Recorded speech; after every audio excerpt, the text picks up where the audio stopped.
በጫማ መግባት አይፈቀድም። እሺ ሲጋራ ማጨስ አይፈቀድም። ሳክሮዚ መንገዳገድ አይፈቀድም። እያንዳንዳችሁ ሲጋራ ማጨስ አይፈቀድላችሁ፣ ስካር አይፈቀድላችሁ። ያፈረስነውን መቅደሳችንን ለእርግማን ያደረግነውን ስጋችንን በለስ የቆረጥንበትን ደም ያፈሰስንበትን ወንድማችንን የገደልንበትን 5500 ዘመን በመቃብር ስር የደበቅነው ስጋችንን ይዞ ፈጥኜ ወደ አንተ መጣ ዘንድ አስባለሁ። ብዘገይ ግን በእግዚአብሔር ማደሪያ በቤቱ እንዴት መኖር እንደሚገባ ታውቅ ዘንድ ይህን እጽፍልሃለሁ። ቤቱም የእውነት አምድና መሰረት የሕያው የእግዚአብሔር ቤተ ክርስቲያን ይባላል። እስኪ ቤቱ በሉ ሁላችሁ፣ የሕያው በሉ፣ የእግዚአብሔር ቤተ ክርስቲያን ይባላል። ለጥቂት ደቂቃ በዚህ ሐሳብ ነው የምንቆየው። እግዚአብሔር ከሁላችን ጋር ይሁን።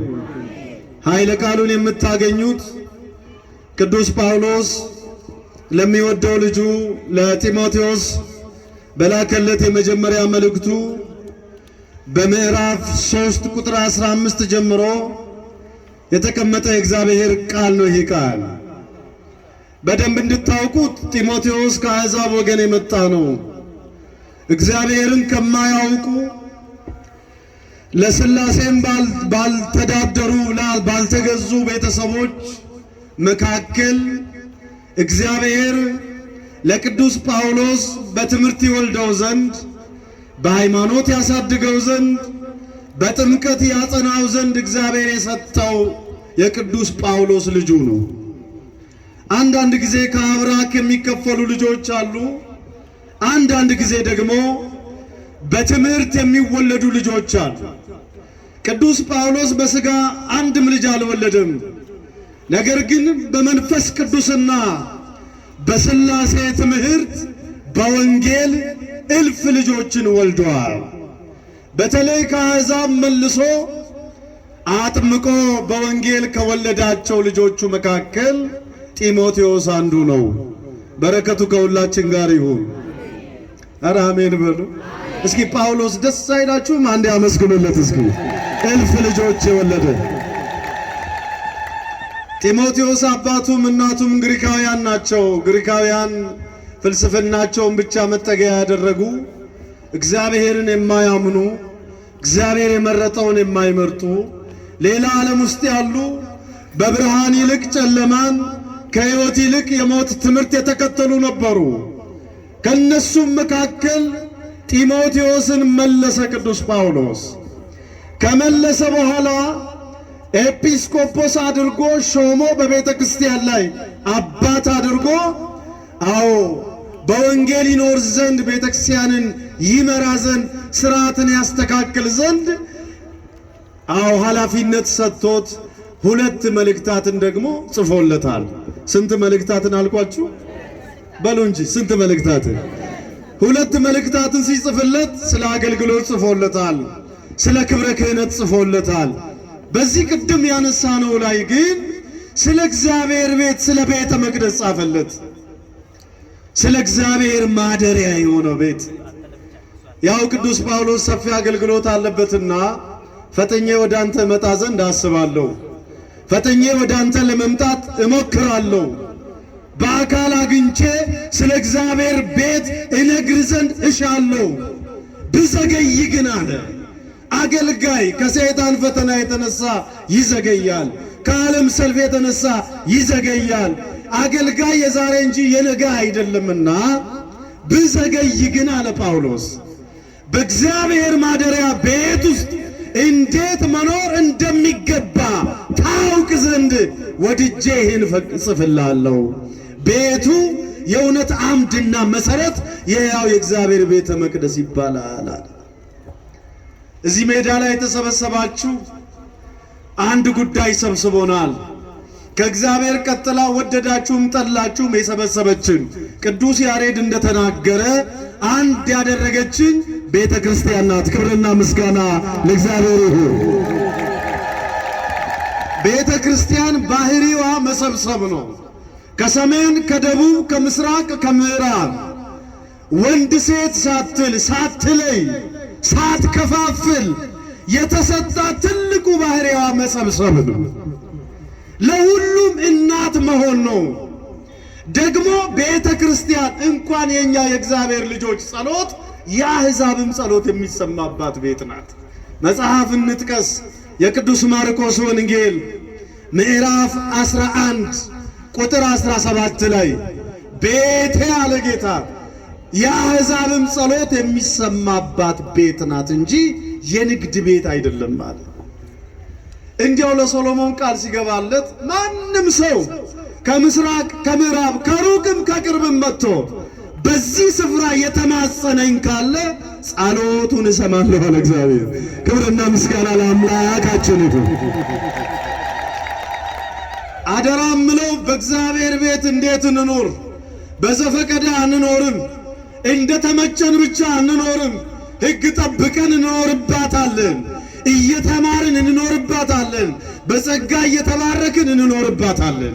ቤተ ክርስቲያን የሚለው ቃል በሶስት ቦታ ይከፈላል። በስንት ቦታ አልኳችሁ?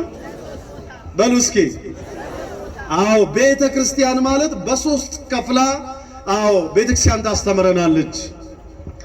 የመጀመሪያው ቤተ ክርስቲያን ክርስቶስ በደሙ የዋጃት በደሙ ቀድሶ አድፍና ጉድፍ እንዳይኖርባት የፊትም መጨማደድ እንዳያገኛት ከምድር ተነስታ ሰማይ የምትደርስ በሁሉም ያለች ለሁሉም የተሰጠች በቆርቆሮም ተሰራች ሕንፃ በሕንፃም ተሰራች ሕንፃ ቤተ ክርስቲያን ብለን የምንሰበሰብባት ቤተ ክርስቲያን ትባላለች። ምን ትባላለች አልኳችሁ? በሉ ምን ትባላለች? ለዚህ መነሻው ራሱ ጌታችን መድኃኒታችን ኢየሱስ ክርስቶስ ነው። ሁለት ጥቅሶችን ማየት እፈልጋለሁ። የመጀመሪያው በፊልጶስ ሀገር በቂሳሪያ ክርስቶስ የተናገረው ቃል የክርስቶስን የባሕርይ አምላክነት ቅዱስ ጴጥሮስ ከመሰከረ በኋላ ቅዱስ ጴጥሮስን ብፁዕ ካለው በኋላ መድኃኒታችን አንተ አለት ነህ፣ በአንተ አለትነት ላይ ክብርት የሆነችውን ቤተ ክርስቲያኔን እሰራታለሁ፣ የሲኦል ደጆች ሊያነዋውጧት አይችሏትም አለ። የመጀመሪያው ቤተ ክርስቲያን። በዚህ ኃይለ ቃል ውስጥ ሦስቱንም የቤተ ክርስቲያን ትርጉም እናገኛለን። ቤተ ክርስቲያንን አንጻለሁ፣ እሰራለሁ ያለ ራሱ እግዚአብሔር። ቤተ ክርስቲያን ሦስቱንም ቤተ ክርስቲያን አንድ የሚያደርገው ሦስቱም የክርስቶስ አካል መሆናቸው። የዚች ቤተ ክርስቲያን ባለቤት ራሱ መድኃኒታችን ቤተ ክርስቲያኔን ብሎ አፉን ሞልቶ የተናገረው የድንግል ማርያም ልጅ ኢየሱስ ክርስቶስ ነው። ከቃሉ ጋር ናቸው። ይሄ ቤተ ክርስቲያኔን እሰራለሁ ያለው አንደኛ ሕያው የእግዚአብሔር አብ የባሕርዩ ልጅ በተዋህዶ ከብረ በሥጋ ዘመን የተገለጥክ በዕፀ መስቀል ሞተ ስለ ብዙዎች ቤዛ የሆንክ እግዚአብሔር ኢየሱስ ክርስቶስ የእግዚአብሔር ልጅ ነው ብሎ የሚያምኑ ብሎ የሚያገለግሉ ምእመናንን በአንተ አለትነት ላይ አበዛለሁ፣ ሕንፃ ቤተ መቅደሴን በአንተ አለትነት ላይ እሰራለሁ፣ እያንዳንዱን አማኝ በዚህ አለት ላይ እጠራለሁ ብሎ ራሱ ጌታችን በማቴዎስ ወንጌል ምዕራፍ 16 ቁጥር 18 ላይ ቤተ ክርስቲያኔ ብሎ ጠርቷታል። እቺ ቤተ መቅደስ የክርስቶስ ቤተ መቅደስ ናት። የማን ቤተ መቅደስ ናት? ይሄን ሲያይ በሩቁ ቅዱስ ዮሐንስ ሙሽራይቱ ያለችው እሱ ሙሽራ ነው፣ ቆሞ የሚሰማው ሚዜ ደግሞ በሙሽራው ድምፅ ደስ ይለዋል። ሙሽራ ማናት? በምድር የተሰበሰብንባት ቤተ ክርስቲያን።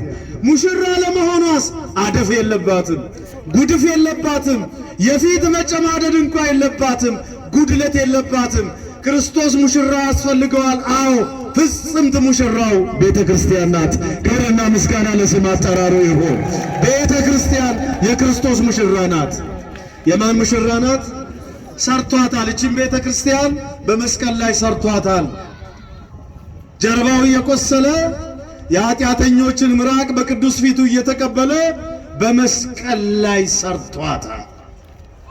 በመስቀል ላይ ነፃ አውጥቷታል። በመስቀል ላይ ፈጽሞላታል። በመስቀል ላይ ሆኖ በመስቀል ላይ አስውቧታል። የመጀመሪያው የተሰበሰብነው ሕንፃ ቤተ ክርስቲያን። በዚህ ሕንፃ ቤተ ክርስቲያን ጸሎት ይሰማበታል፣ ሥጋው ይፈተትበታል፣ ደሙ ይቀዳበታል፣ ልጅነት እናገኝበታለን፣ ስልጣነ ክህነት እናገኝበታለን፣ በረከት ከሰማይ ከምድር እናገኝበታለን። ክርስቲያን ሲያርፍ እንኳ ሥጋው በክብር ያርፍባታል። እቺን ስፍራ የሰጠን እግዚአብሔር ስሙ የተመሰገነ ይሁን። ይህች በሉ እስኪ የእግዚአብሔር ደጅ ናት፣ ወደ እሷም በሉ ቅዱሳን ይገባሉ። አመስግኑ። ለዚህ ስፍራ ለዚህ ቤተ መቅደስ ምስጋና ይገባል። የመጀመሪያው ትርጉም ይሄ። ሁለተኛው ማህበረ ምእመናን ከሥላሴ የተወለድን። እንዲያው ስለዚህች ቤተ ክርስቲያን ብዙ ተብሏል። እንግዲህ ሰዓቴን መጠቀም ስለሚገባኝ ብዙ ሰዎች ጥያቄ ካለባቸው ክርስቶስ እቺን ቤተ ክርስቲያን ሊሰራ ተፈልጓል። ቅዱስ ጳውሎስ እንዲያውም ምን ይላል? ነውር የሌለባትን አንዲት ቤተ ክርስቲያን ሊሰራ ወዶ እርሷን ወደሱ አቀረባት ይላል። በኤፌሶን መልእክቱ ምዕራፍ 5 ከቁጥር 27 ጀምሮ ነውር የሌለባትን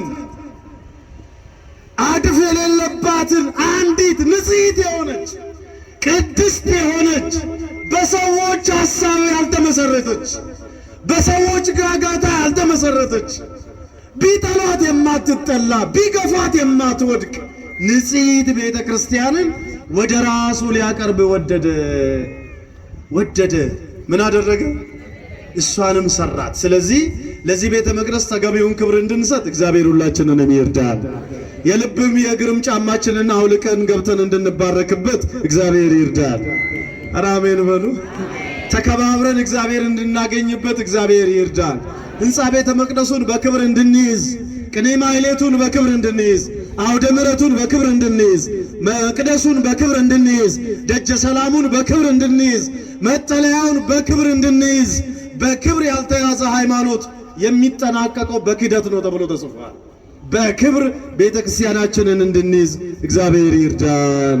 ሁለተኛው ቤተ ክርስቲያን የእያንዳንዳችን ማህበራችን ነው፣ የመሰባሰባችን ከዚህም ከዚያም የማህበረ ካህናት የማህበረ ምእመናን በክርስቶስ አምላክነት አምነው በሥላሴ ተጠምቀው ልጅነታቸውን አረጋግጠው የሚኖሩ ሰዎች የሚኖሩት ሕይወት ራሱ ቤተ ክርስቲያን ይባላል።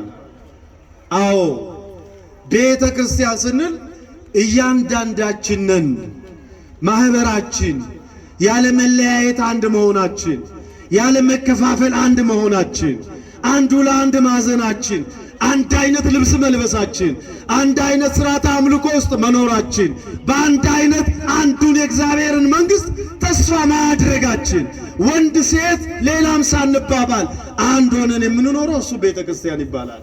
ምን ይባላል? ቤተ እስራኤልም ተብለዋል። ግድ የላችሁ ቤተ እስራኤል ተብለዋል። የመጀመሪያዎቹ ሰዎች እግዚአብሔር ሥራ የሰራባቸው እነዚያ ሰዎች የአዲስ ኪዳን ቤተ መቅደስ የላቸውም። ልክ በብሉይ ኪዳን ቤተ እስራኤል እንደተባለ ሁሉ በአዲስ ኪዳን ያለን እስራኤል ዘነፍስ ቤተ ክርስቲያን የክርስቶስ ቤተሰቦች ተብለናል። ክብርና ምስጋና ለአምላካችን ይሁን። ኧረ አመስግኑ። ክብር ምስጋና ለእግዚአብሔር ይሁን። እሺ እቺ አንድ ያደረገን እሱ በጥምቀቱ ነው። በምኑ ነው አልኳችሁ? በምኑ ነው? የተጠመቃችሁ ክርስቶስን ለብሳችሁታል። ከእንግዲህ ወዲህ የግሪክ ሰው የሮም ሰው ወንድ ሴት የለም፣ ሁላችሁ በክርስቶስ አንድ ሰው ናችሁ ተብለናል በገላትያ መልእክቱ ምዕራፍ 3 ቁጥር 27 ላይ። ስለዚህ ወገኖች ብዙዎቻችን ይሄ ረስተነዋል። እኔ ከከሌ ጋር እንዴት አንድ እባላለሁ? እኔ እኮ ከከሌ እንዲህ በእንዲህ የተሻልኩ ነኝ፣ እንዲህ በእንዲህ እኮ ከሌ ከኔና ከሱ ርቀት አለ እያልን የክርስትናው ማህበራችን አንድነታችን ቤተ ክርስቲያንነታችንን በስጋ ሐሳብ ከስጋ ሐሳብ የተነሳ ብዙዎቻችን ወደ ኋላ እንጎትታለን። እግዚአብሔር በረድኤት ይጠብቀን። ሶስተኛው ቤተ ክርስቲያን የእያንዳንዳችን ቤተ መቅደስ፣ የእያንዳንዳችን ልብ፣ የእያንዳንዳችን ስጋ ቤተ ክርስቲያን ይባላል። ምን ይባላል አልኳችሁ? አይለያይም። ልብ በሉ። አዎ ቅዱስ ጳውሎስ በአንደኛ ቆሮንቶስ ምዕራፍ 3 ላይ ከቁጥር 16 ጀምሮ ማንም የእግዚአብሔርን ቤተ መቅደስ አፈርሳለሁ አይበል፣ የእግዚአብሔር ቤተ መቅደስ የከበረ ነውና ያው እናንተ ናችሁ ይላል። እናንተ እኮ እግዚአብሔር የሚያድርባችሁ መቅደሶቹ ናችሁ።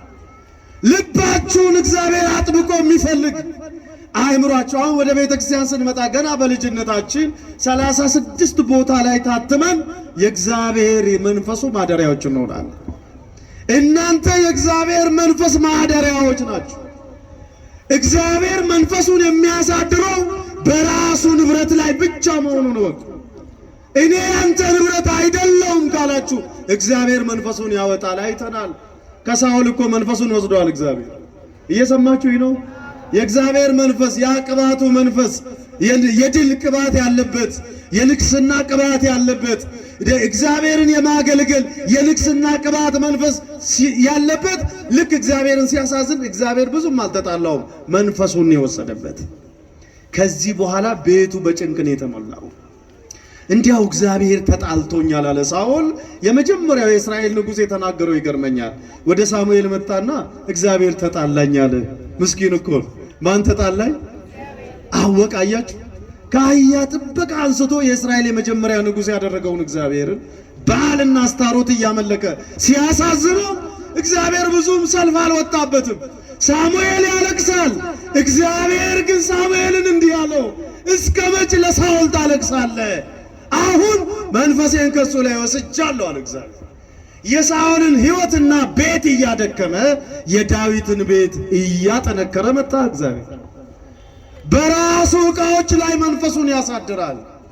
ወገኖች እያንዳንዳችን ቤተ መቅደሶቹ ነን። በዋጋ ተገዝታችኋልና የራሳችሁ አይደላችሁ። ሁለት ይደግማል ቅዱስ ጳውሎስ። አንደኛ ምን ይላል? በዋጋ ተገዝታችኋልና የራሳችሁ አይደላችሁም ይላል። እስኪ በዋጋ በሉ። ምን ሆናችኋል? አልተናገራችሁም። በዋጋ በሉ እስኪ።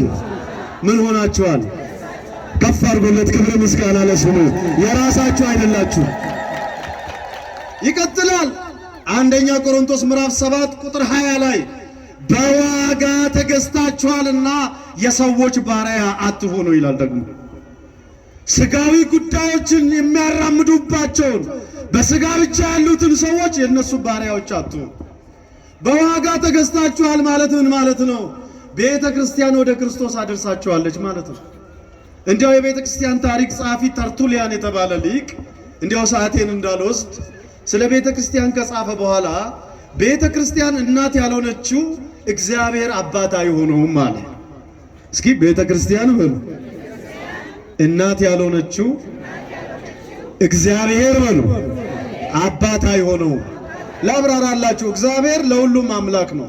አምላከ አማልክት እግዚአ አጋእዝት ተብሏል። ላመኑበትም ላላመኑበትም እግዚአብሔር አምላክ ነው። ክብርና ምስጋና ለስሙ ይሁን። መንግስቱ ለዘላለም ነው። ግዛቱ ለልጅ ልጅ ነው። እግዚአብሔር አባት የሆናቸው ግን ቤተ ክርስቲያን እናት ለሆነችላቸው ነው። ክብርና ምስጋና ለአምላካችን ይሁን። በልጅነት ጸጋ ታደርሳለች ወደ ክርስቶስ እንዲያው ተርቱሊያን ሲጽፍ ዕለተ ዓርብን ተመልከቱ ይላል። መስቀሉ ላይ 5 ቅንዋት ታያላችሁ ይላል። ስንት ቅንዋት በሉ እንጂ 5ቱ ቅንዋት አንዱ እግሩ ላይ ያረፈ ነው ይላል። የክርስቶስ እግር ላይ ያረፈውን ቅንዋት ቤተ ክርስቲያን ገና በ40 በ80 ታስተዋውቀናለች። ተጠምቀን ስንወጣ አለ መስቀሉን ከስር ያለውን እግሩን ታሳየናለች። በጸጋ እየተማርን ስናድግ መተን ወደ ቤተ መቅደስ ገብተን ስጋውን መብላት ደሙን መጠጣት ስንጀምር ቤተ ክርስቲያን ወደ ክርስቶስ ጎን ትወስደናለች። ከጎኑ ውሃና ደም አለና ክብር ምስጋና ለስሙ ይሁን። በደንብ አድርጋችሁ አመስግኑ። በእውነት ለዚህ ምስጢር አንክሮ ይገባል። እናንተ ቤተ ክርስቲያን አለ በቀኝና በግራ ችንካሮቹ ዘንድ ታደርሰናለች። መስዋዕት መሰዋት ስንጀምር ካህናት ሆነን ማገልገል ስንጀምር አዎ ችላ አትበሉ ተብለናልና ሥጋ ወልደ አምላክን መስጠት ስንጀምር በተቸነከሩ ቀኝና ግራ እጆቹ ዘንድ እንደርሳለን። እናንተ ቤተ ክርስቲያን አክሊለ ሦክ ጋር ታደርሰናለች አለ ተርቱሊያን። እየሰማችሁኝ ነው? አክሊለ ሦክ ምንድነው? ቅዱስ ጳውሎስ እንደተናገረው በስሙ መከራ ልትቀበሉ እንጂ በስሙ ልታምኑ ብቻ አልተጠራችሁ። የተጠራችሁት በስሙ መከራ ልትቀበሉ። አሁን እነ ቅዱስ መርቆሬዎስን እናያለን። ክርስቶስ በዕለተ ዓርብ የተሞሸረው በአክሊለ ሦክ ነው። ከአክሊለ ሦኩ በላይ ኢየሱስ ናዝራዊ ንጉሥ አይሁድ ተብሎ ተጽፏል። ይኸው ንጉሣችሁ የተደረገለት አክሊል የእሾህ አክሊል ነው። አንዱ እሾህ ከአናቱ ጀምሮ እስከ ልቡ ድረስ ይወጋው ነበረ። ከባድ ሕመም ነበረው። ሰማዕታትም የዚህን ዓለም ጣዕም ንቀው ስለ ክርስቶስ መከራ ሲቀበሉ እንደ ፍጹም ደስታ ቆጥረው ከዓለም ሲበተኑ ወደ ክርስቶስ አክሊለ ሦክ ቤተ ክርስቲያን ታደርሳቸዋለች። ክብርና ምስጋና ለአምላካችን ይሁን። ለዚህ ቤተ ክርስቲያን የገለጠችው ክርስቶስ ትክክለኛ ክርስቶስ ነው። ቤተ ክርስቲያን አጥምቃ ያስተማረችው ትምህርት ትክክለኛ ትምህርት ነው። ለዚህ ሲባል ዛሬ ቅዳሴ ቤት ትላለች። ለዚህ ሲባል ቤተ ክርስቲያን እንዲህ ባለ ጸጋ እኛን ታስባርከናለች። አሁን ወደ ክርስቶስ መድረስ ማለት የክርስቶስ ምርኮኞች መሆን ማለት ነው። ክርስቶስ የማረካቸው፣ ክርስቶስ የወሰዳቸው፣ ክርስቶስ ቃል የገባላቸው ሁለት ነጥብ አነሳል ወቅቱም ስለሚፈቅድ ክርስቶስ ወደ መስቀሉ የሰበሰባቸው እምከመ ተለአልኩ እምድር እስብ ኩሎ ሀቤ ብለዋልና ከምድር ከፍ ከፍ ብዬ በተሰቀልኩ ጊዜ ሁሉን ወደ ራሴ ሰበስባለሁ።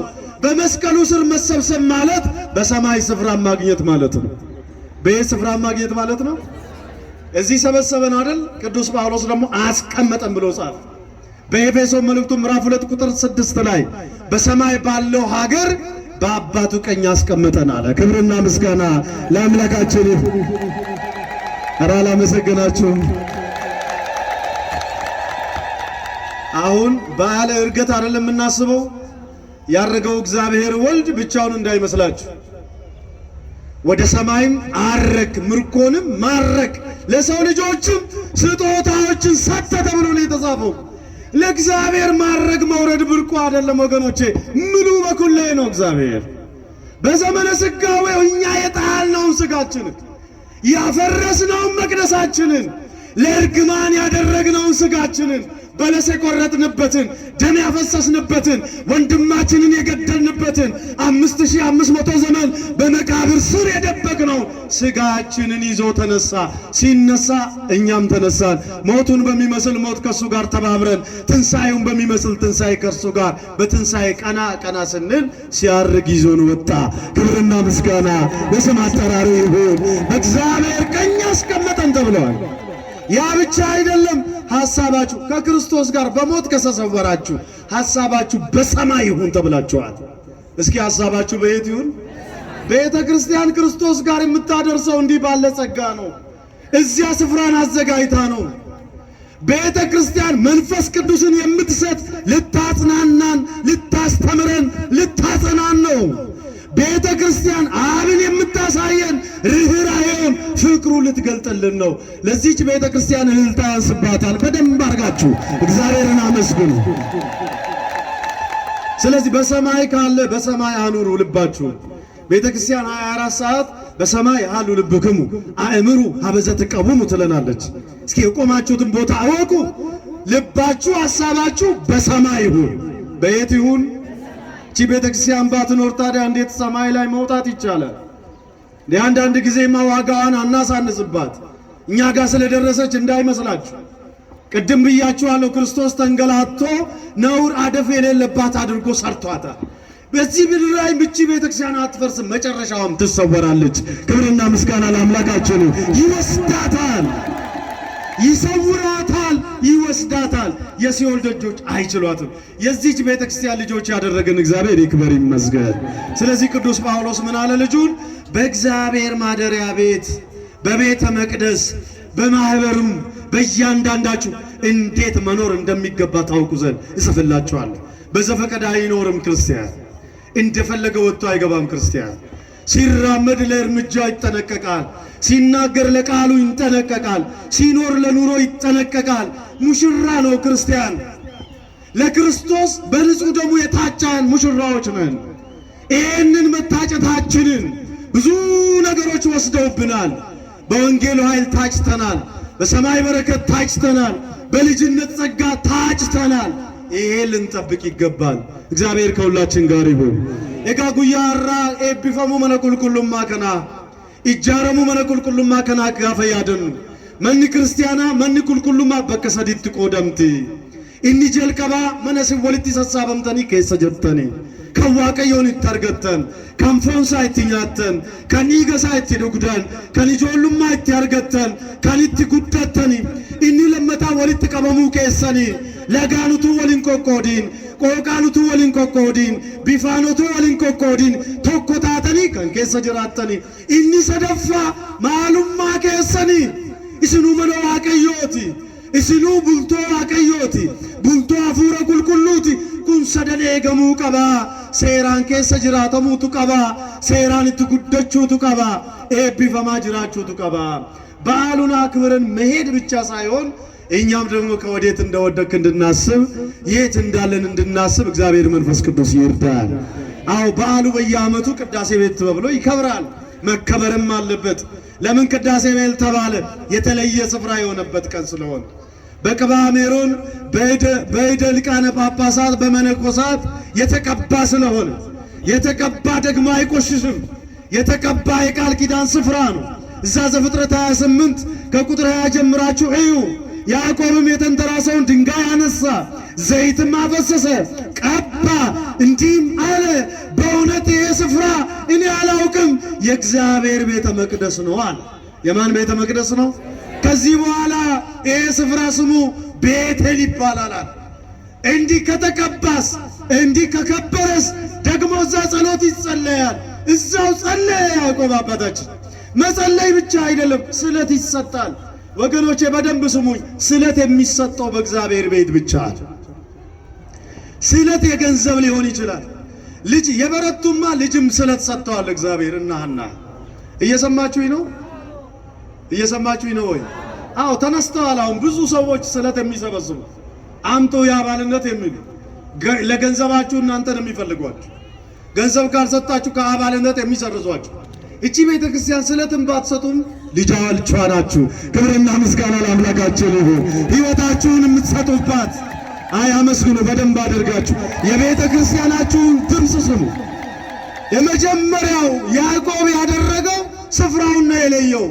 ሌሊቱን ሙሉ በመሰላሉ ላይ እግዚአብሔርን ሳገኝበት፣ መላእክትን ሳይበት፣ የእግዚአብሔርን ድምፅ ስሰማበት፣ አይዞ እየተባልኩ ያደርኩበት ይሄ ስፍራ ሌላ ስፍራ አይደለም፣ የእግዚአብሔር ቤት ነው።